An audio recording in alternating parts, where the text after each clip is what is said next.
So right now, you bring out Remi, our newest member of the 8-7. The 8-7 has been expanding their roster, especially ever since Warren Banks picked up an unfortunate injury. Warren Banks will be back with us soon, and we wish him very, very well. But this young man has just joined the 8-7, one of the most natural athletes, a Nigerian prince like no other. Remi Adetunji, truly athletic excellence in the squared circle. And at the 8-7, I love this, no wasted motion, no intermissions here, bringing out their boy. He's fresh, he's ready to go, and I wonder whether they're going to sit at ringside and watch what this kid is capable of, because they know, because you don't get in the 8-7 unless you are truly, truly special. Alexander Roth making it clear his chest is still hurting from that match. Having a little fun with our first aider there. He's a different taste, is Alexander Roth. But let's switch gears, because it's now time for another of the Coliseum triple threats. Elimination rules, no doubt in play. Remi Adetunji, a lot of people will not have been privy to this individual. I'm very lucky to have already seen him. This kid is special. Absolutely. And to have a seal of approval from the 8-7 can only do you wonders. Two opponents though, both of which have something very special. And I tell you what, in very much the same way I was hyping up Nadia Sapphire, it's Man Crush alert time. Jordan Saeed, close personal friend of mine, with good reason. Middle Eastern pride, everyone knows how proud I am of my Middle Eastern connections. Jordan Saeed, the Shah of professional wrestling, and arguably London's most street savvy fighter. This is a real hybrid wrestler.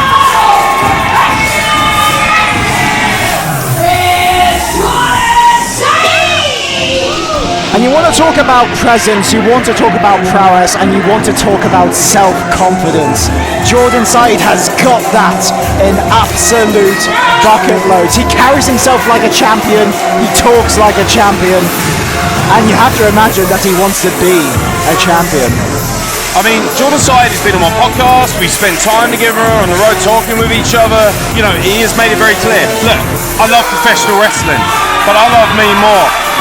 And he's sick and tired of Middle Eastern wrestlers in particular not getting a fair crack at the whip, and that's why he's straight up. Tell you what, there's a lot of culture and there's a lot of beef in this matchup. But that's what Jordan Saeed does. He likes to get inside there. He knows this is a rookie. It doesn't matter how talented he is. Jordan Saeed has been in this business for a long time, trained by David Francisco, amongst other people. And of course, David Francisco in the house here tonight to see his young protege in action. Francisco, of course, doing very well for himself, it has to be said, in his own right. But I tell you what, one man who's not interested in beef, not interested in ego, just interested. Is there water at ringside? Okay. Don't give it. Cheers, buddy. Ladies and gentlemen, from Wellington, New Zealand, the Maori monster, Niwa. And we saw Joel Redman earlier tonight. Joel Redman has been training this young man, who is already an astonishing professional wrestler, and now Joel Redman's taking him under his wing, and he's gone even further. Hard-hitting, and an unknown fact, a lot of people don't realise, a 3-year stint, an excursion in CMLL. Really? In Mexico. One of the most dangerous men, and you know, even Jesse knows that you need to get out when there's a lot of people. And look at Jordan Saeed just taking it easy at ringside. Thank you very much. Jordan Saeed at ringside, just not really fancy it. Niwa is utterly fearless. And Saeed more interested in winding up our young audience at ringside. I mean, I don't blame him. But then look at Remi for composure, for stature, just knowing what to get. You don't get to be in the 8-7 unless you're cool as a cucumber. So was that referee Tom Scarborough is going to have his how. Jordan Saeed is fired up. All three men debuting at the Coliseum. The beautiful dusky lights are on them now. The spotlight is there. And oh boy, Jordan Saeed gets caught coming in. Remi Adetunji just has such a smooth nature about him. But Niwa doesn't care about that. Niwa wants to take his freaking head off. Absolutely. Niwa has got a intensity about him. Oh my! That's the intensity about that lariat. On body collision. People often ask, what's the difference between a lariat and a clothesline? That was the difference between a lariat and a clothesline. As Jordan and Niwa team up on Remi. Some sort of loose alliance, maybe? We'll see here as we carry on. Potentially. That alliance isn't going to last long because Jordan Saeed gets taken out like a piece of trash. Oh, but again, that's the rookie mistake there, though. You do not turn your back on anyone, much less Niwa. And did you notice with that strike right to the kidneys there, and a shoulder block as that's well. Not for show, that's for her. That's what that is. Look at that athleticism. And Niwa caught him in midair like a prime baseball in left field. Beautiful stuff. And now, wow, look at that back elbow. Catches Niwa coming in, but before by that beauty, all those looks, all that physique. He's also very powerful, as all members of the 8-7 are. Kikabi deadlift suplex from a standing position with Niwa on the floor. Deadlift suplex, extraordinary talent from this young man into the cover with Jordan Saeed nowhere in sight, just a 2 count. The Wellington Warrior is out. First cover of the match goes to Remi. You would think that would give him a confidence boost coming in here first, getting the first pinfall. Again, you've got to isolate individuals because it's triple threat rules, but it is elimination. So, and I think Jordan Saeed knows this, and that's why he's spending time on the outside, not getting himself involved. He had a little taste and didn't want it. But very good by very Jordan. astute behaviour, and Niwa comes in. That is the most violent elbow drop I think I've ever seen in this sport. He literally just buried the back of his elbow right across his temple. An average man's skull would have been caved in from that. But again, a somewhat unspoken arrangement between Niwa and Jordan Saeed. I think it's more on Jordan Saeed's basis because Niwa is staring a hole for him as if to say, that's fine, you can join me at the watering hole, but don't you dare touch my carcass until I'm finished. That is a chop like no other. Knife-edge chop, lighting him up, of course. No close fists in Coliseum, could get a disqualification now. Both men teeing off on young Remi Adetunji right now. Jordan is very excited to be with I've Niwa. never seen Jordan with a lot of energy. Not like this before though. Oh boy. Yeah, oh my God. The elevation, 6 feet in the air. Just a beautiful standing drop kick from Remi as he takes Niwa out of the ring. And now he's got Jordan Saeed all by himself. But Saeed knows that. Going to work, clubbing forearms to the back of Remi Adetunji and a fine forearm strike as well. And now the straps are coming on. It's time for a bit of Middle Eastern violence. And now they're coming off again.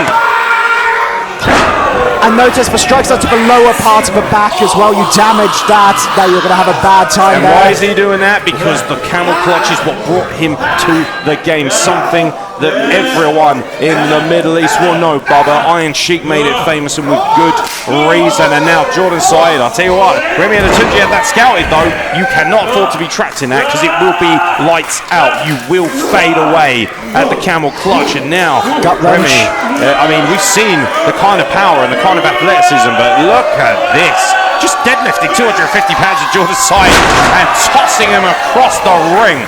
Beautiful collision there. Referee Tom Scott in position, just a 2 count. Still, this match goes on, and don't forget, we saw this in the triple threat women's match earlier, didn't we?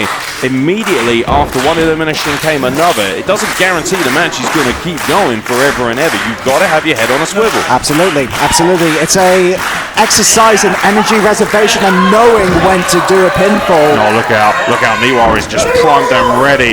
And just what a straight. I'll tell you what, referee Tom Scarborough saying that wasn't a close fist. He was dang near close though. And now looking to isolate the young man so that they can create a one-on-one contest. Here's the wind-up by Saeed. The Shah is winding up and no. You're going to pay for that because Niwa's going to remember that. No. Muscle memory for Niwa. And now look out, Remi Adetunji looking to finish this. Fireman's carry, reverse, roll beautiful reversal by Jordan Saeed, who's got a lovely lock up there, and he's eliminated. You know what? Remi's something as textbook as a locked roll up, just like that. Remi Adetunji caught by surprise, and the young member of the 8-7 that everybody was truly expecting to stand out here. I mean, he made a good account of himself. Jordan Saeed, I don't think realises that it is an elimination rules match. He thinks he's won. And look out. Niwa is primed and ready. He spotted himself some prime rib and he's about to feast. A face can say 1,000 words. This face is going to say, you're going to die. I have seen many men on the receiving end of this And Jordan Saeed is having a great time with the spotlight, but he's about to be in an entirely different spotlight. Jordan, whatever you do, might not be best to turn It might be around. best to just leave right now. He's wondering what's going on. And Niwa, do you know what? Playing possum potentially had it coming in. Well, Blows him up. Is he going to get him? Is the shot going to get him? No, not this time. Niwa, absolutely astute, managing to get his shot off him. Look at that. Spaceman! God almighty. One half of Jordan Saeed is in the audience and the other half is in the ring. What a statement of power and professionalism from Niwa, and Jordan Saeed is literally cut in half. Jordan Saeed is suffering from rigor mortis, I would imagine, at this You want to point. see a magic trick because he just got put in a box and cut in half by Niwa. Absolutely obscene power. And the Maori warrior, the Wellington beast from New Zealand, picks up a win on his debut in an elimination triple threat. But this match represents something else. 3 debutantes, 3 strong openings. Niwa getting the opening win in his debut. I would say that these 3 are going to be interacting with each other for a very, very long time here in An Coliseum. absolutely astounding performance by a man I've watched 1,000 times. He never fails to impress. And he is just, look at it, he's amused. Jordan Saeed literally thinks he's in the Middle East right now. He has no idea that he's in the Stanley Arts Centre here in Norwood Junction in London. I mean, there's only one junction right now, and it's a midsection. It looks to be split clean in half from that spear. Jordan Saeed, I think he's leaving the building.